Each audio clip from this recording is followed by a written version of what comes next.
All right, so what case signals to you, case, is sort of a continuum of how central the participant is. So how central this nominal is to the larger clause. So you start with the nominative as the most central. The next most central is the accusative. And after that, you have this sort of split between the genitive. Oops, let me try that again.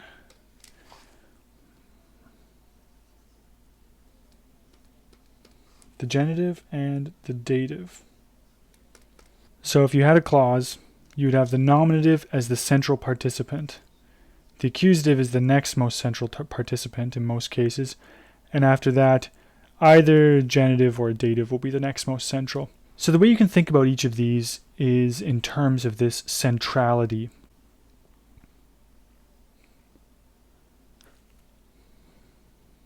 But I'll point out a couple of helpful glosses that will help you keep track of which case is which. So if, let's say you had a word like he, well, that would be the nominative form. That's just the regular form you would find, just the pure nominal idea. Well, the accusative form, which we actually have in English, would be him. So think about the difference there. You would say he went to the store, but you wouldn't say him went to the store. The ball hit him. You wouldn't say the ball hit he.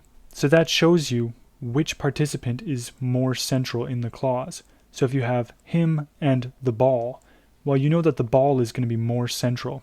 The best way to think about centrality is in terms of who is most closely related to the action of the verbal. So there's some process going on, in this case it's throwing, and the ball is directly related to the process of throwing, whereas him is just sort of off in the distance perhaps.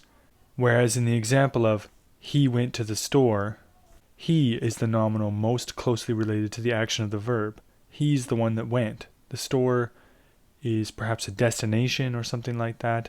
And this makes sense semantically if you think about it in terms of the meaning, because you could throw the ball to him and maybe it never gets there.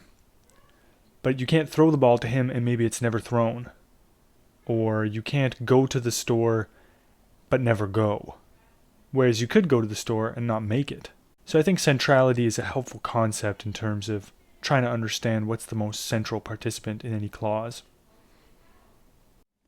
Now the dative and genitive cases signal relation and restriction, respectively. So the genitive case signals some kind of restriction or qualification of the nominal idea. So let's say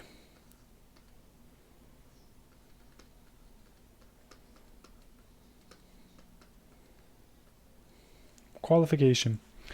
The dative case, in turn, signals some kind of relation or circumstance.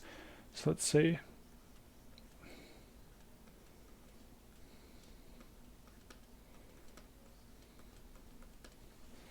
circumstance. So this is how you can think about the cases. The nominative is just a pure nominal idea, and that's why it's usually the most central participant in the clause. There's no special restriction on its meaning. The accusative is essentially not simply the pure nominal idea. It's some kind of restriction on that nominal idea. And because of that kind of semantic restriction, it's the next most central participant relative to the nominative. The genitive case is the case of qualification. That's where we get that of relationship, so of God, of the Word, of the life. And the dative is the case of circumstance or relationship. And so the gloss we use is either in, with, or to. So let's look at an example. So let's take the word logos. As you can see, this is the nominative ending, the sigma, and it's second declension because the word ends with an omicron before the ending. So the stem rather ends with an omicron. If this were genitive, we would see logu. If this were dative, we would say logo. And if this were accusative, we would see logon. So the way we would gloss these words is word of word to word and just